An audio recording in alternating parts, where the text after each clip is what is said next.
When I was 16, I decided to leave school. I wanted to be a DJ. Didn't know what my next move was. I thought, you know, everyone wants to be a DJ. Where'd you start? You can give out your demo CDs, you can bug your mates to play at their nights and stuff, but I knew sort of something inside me said, you know, I'm going to be doing this for the long term. So yeah, so that led me on to doing the MIDI school, and I think it was a 7 or 8 month course when I first did it. It might be the same now. And I got through about 6 months of it, and it got to the exam time, and that's when I packed it in, and I decided, right, you know, I don't need to do the exam bits of it. I've taken from what I know out the course, and I can go and do my own thing. Now, that is a bad piece of advice. I shouldn't be telling anyone that, really. And if Christoph was in here, he'd be frowning. But, you know, that's just sort of sums me up to a T. You know, I take what I want out of something and I go and put my own spin on things. And that sort of leads on nicely to what I'm going to be showing you today. Ableton's a really great program to get your teeth stuck into, just as a on the fly or when you've got a bit of spare time. Anyway, I'm on the plane to Dublin. I'm listening to this UMEC track and thinking, that's amazing, I want to do something like it. So here's how I sort of approach writing a track, especially a track where I've not really got many ideas. I've just got the idea in my head. I want to write techno, or I want to write drum and bass. You know, I've not really got a vocal to play with or any remix parts. I just have a slight idea in my head, right, this is the route I want to go down. The first thing I need to be is organised. It speeds up your workflow. Second of all, and this is once you've opened up the Ableton screen here, I've not actually got it on this track, so it's not a good example, but what I'd normally have in track 1 there is somebody else's track, and that's just as a reference track. I'll keep that on mute most of the time, but I'll just have it there. And the reason I do that is, even though I don't want to copy someone else's idea or arrangement or sounds, it's nice to be able to know that there's light at the end of the tunnel, so to speak. It's nice to know that, you know, once you've made this amazing fucking kick drum and bass line, it's going off and you're loving life. Right now, what I've got, you know, a blank section here. What do I do now? Now, one of the key things to having so few tracks but making a finished track is automation. It's not just what you've got, it's how you use it. So if you've got things constantly coming in and out, and panorama and stereo fields and things filtering and moving up and down, that is better than having 5 separate tracks doing all different things. Because what happens is, if you've got 5 separate tracks, you've got 5 separate lots of frequencies all clashing and 5 different things distorting, and you're trying to find room for 5 different things. Whereas if you've got one thing doing 5 different, you know, variations of the same thing, it sort of fits into the track a lot better. And I'm talking about things like, you can hear this thing climbing up here. Da-da, da-da, da-da. And that's, you know, a basic reverb. That's just a basic reverb accelerating up and then stripping back down for when the track comes, you know, back to its kicking point. Now,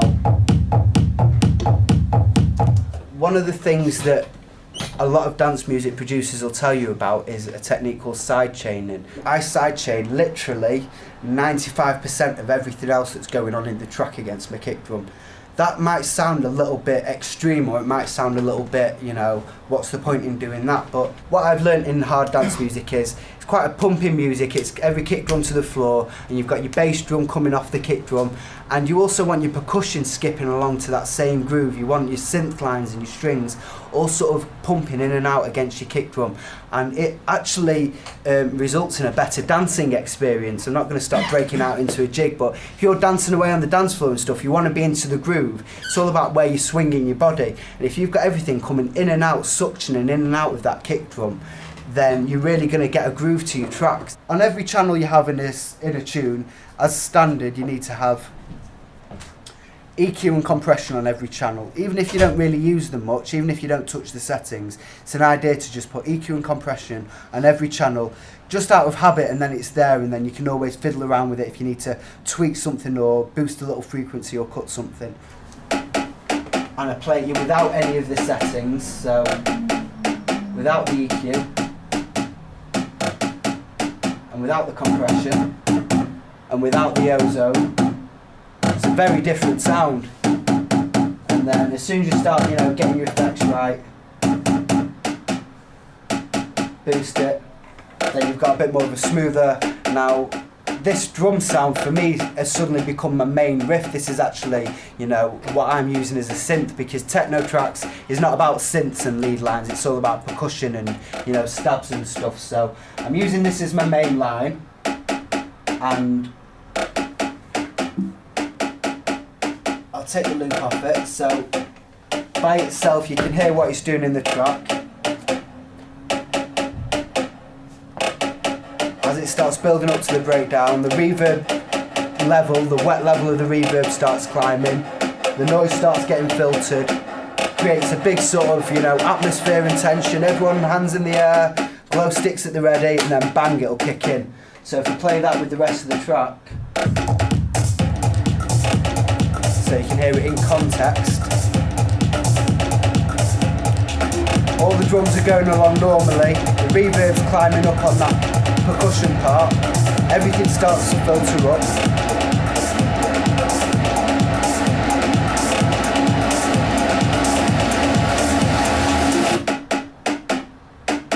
And it's just as simple as that. Now, it's not rocket science, you know, I'm sure a lot of you could probably have a stab at doing something equally as good, if not better. It's a kick drum, it's a bass line, it's a few percussions, it's a few plugins, it's a bit of tweaking on the automation.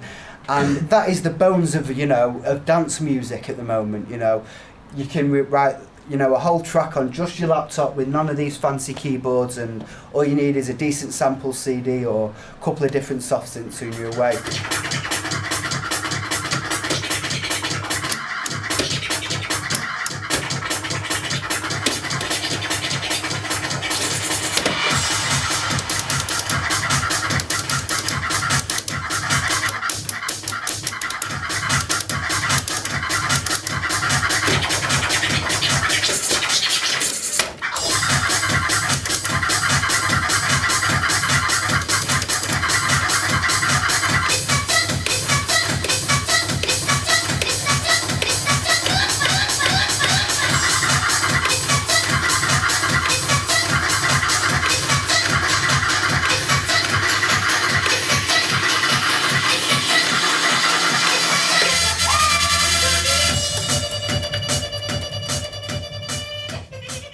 So you got to picture yourself, right, you've got your first pair of decks and you want to get out there, you know you can mix better than all your mates, and you played mint in your fucking girlfriend's birthday party in a pub once, so you think, right, I'm ready for it, how can we go about this?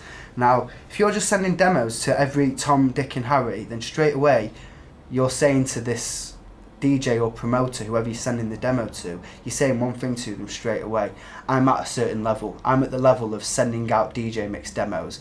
And I'm sorry, but that's quite a low level, let's be honest with you. There isn't a level lower than that. You're starting off at the bottom. If you're sending people demos and it's, here's my DJ mix, check out the track listing though, every track is my own tune or remixes of someone, my own remix of someone's tune, that straight away will make me, you know, if that was me, I wouldn't wait till I'm in my car to listen to that. I'll listen to that straight away because I want to discover new talent that can sign to the label.